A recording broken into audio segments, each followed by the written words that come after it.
Okay, welcome pong muli dito sa ating munting YouTube channel at ito ang inyong Pinoy Firearms Instructor. Bago po tayo bumati at magpasalamat ay gusto ko lang munang basahin ang ating content mula sa katanungan ni Carlos Romualdo. Ang sabi ni Carlos Romualdo ay, Maestro, si John Moses din po ba ang nag-imbento ng bala na 45 ACP para sa 1911 pistol? Yun lang po. Salamat po. Okay, alamin natin yan.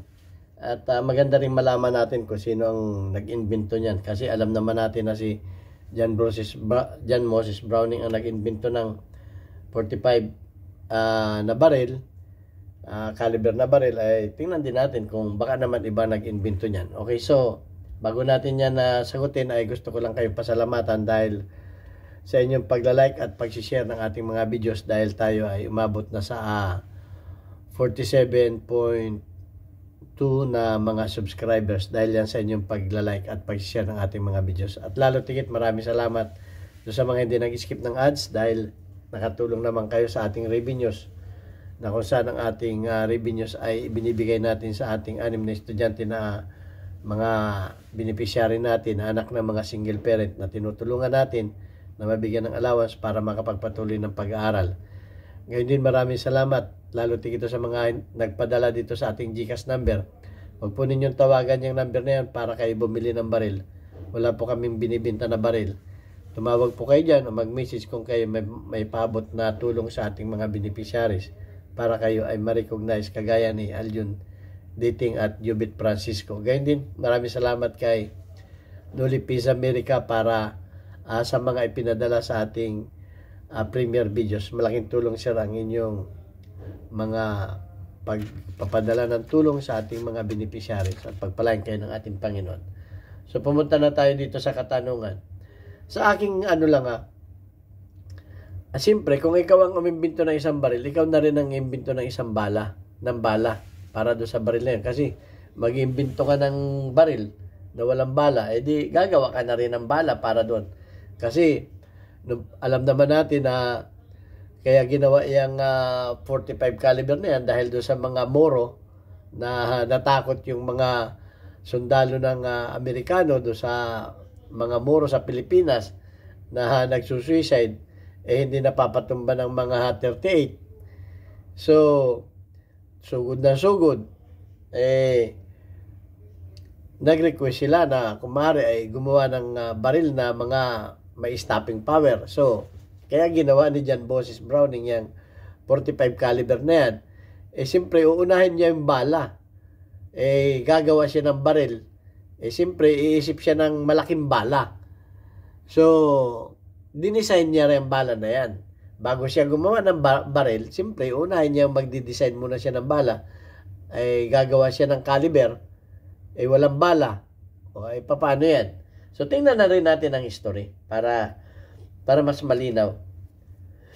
So, pasensyahan ninyo boses ko dahil uso na ngayon dito sa Kuwait ang sipon at saka ubo. Okay, ang sabi dito ay design. Sabi designer, John Browning, design.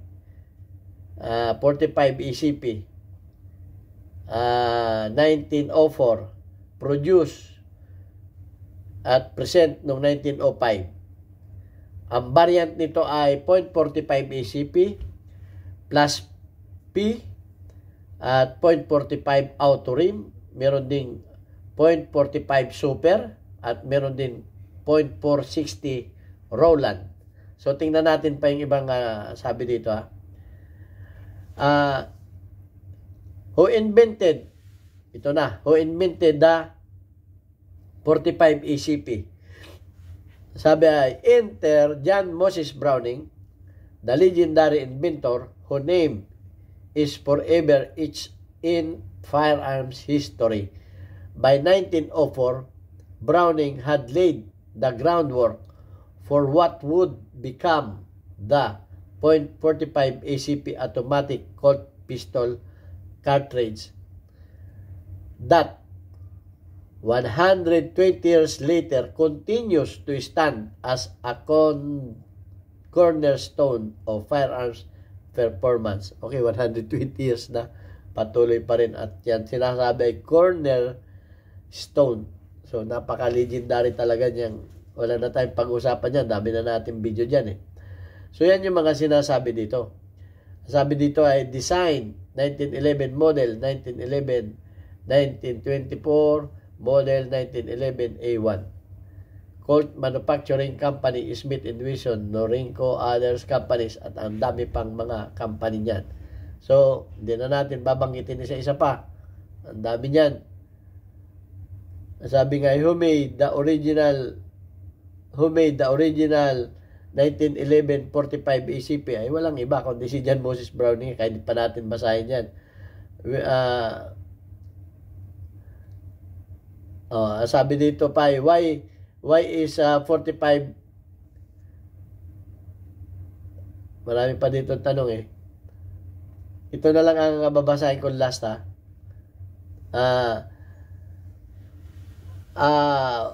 What does ACP stand for? Anong ibig sabihin ng ACP, 45 ACP? Ang sabi, the 45 ACP cartridge, ACP stands for automatic. Ito, A, automatic, C, Colt, P, pistol. Kaya na tinatawag na ACP, automatic Colt pistol. Legendary gun designer John Browning gave all the cartridge he created for semi-automatic auto pistol. Elmer, okay, anong nga nito siya, Elmer? Basyo. Saglit lang. Tapusin ko lang yung video ko ha. Ayaw mag-start eh. Saglit lang. Tapusin ko lang ito. Sabi dito ay legendary gun designer John Browning gave all cartridge he created semi-automatic auto pistol. Automatic Colt pistol name. Yan. So, wala na tayong pagtatalo dyan. At malinaw na si John Moses Browning. Yun lang naman ang tanong. Kayo lang ang sagot natin. So, maraming salamat sa inyong pagtatanong at maganda rin yung ating nalilinaw yan. At yun lang ang mabibigay natin yan na walang iba kundi si John Moses Browning talaga ang nag-design at nag-invento. Baka sabihin na naman iba niyan, na iba yung nag-design. Siya ang nag-design, siya ang nag-invento, siya ang gumawa niyang bala ng 45 ACP cartridge. At siya rin ang gumawa at nag-invento ng baril na 45 caliber. Okay, maliwanag na. At kung meron pa kayo may dadagdag sa ating mga video, idagdag ninyo. Hindi naman tayo perfecto. Meron tayong nakakalimutan at meron din tayong hindi alam. Kung meron pa kayong alam na iba, ay idagdag ninyo. Hindi naman tayo nakikipagbagalingan. So far, yun lang ang ating na-research at yun din ang aking pagkakaalam. Okay, at shout out sa ating mga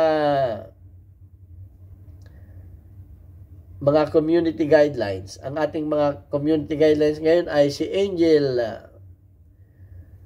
OP. Meron kang 51 engagement. Shout out kay Nueva Prepare. Meron kang 29 engagement. Shout out kay Rag Ferns. Meron kang 81 engagement. Shout out kay JNF. Meron kang 13 engagement. Shout out kay Kristen Lee. Meron kang 57 engagement. Okay, shout out na rin doon sa aking mga kababayan sa Pinamalayan, Oriental Mindoro. Kahit brown out dyan, kahit bagong bagyo, meron kaming Papa Burger dyan. Ma-order ninyo dahil kami may generator. At sa halagang 40 pesos, meron kayong ma-order na buy one, take one na masarap na Papa Burger. Papa Burger kayo sa sarap at marami pa pagkain dyan na kayo ma-order. Maraming salamat sa inyo. Thank you very much. God bless.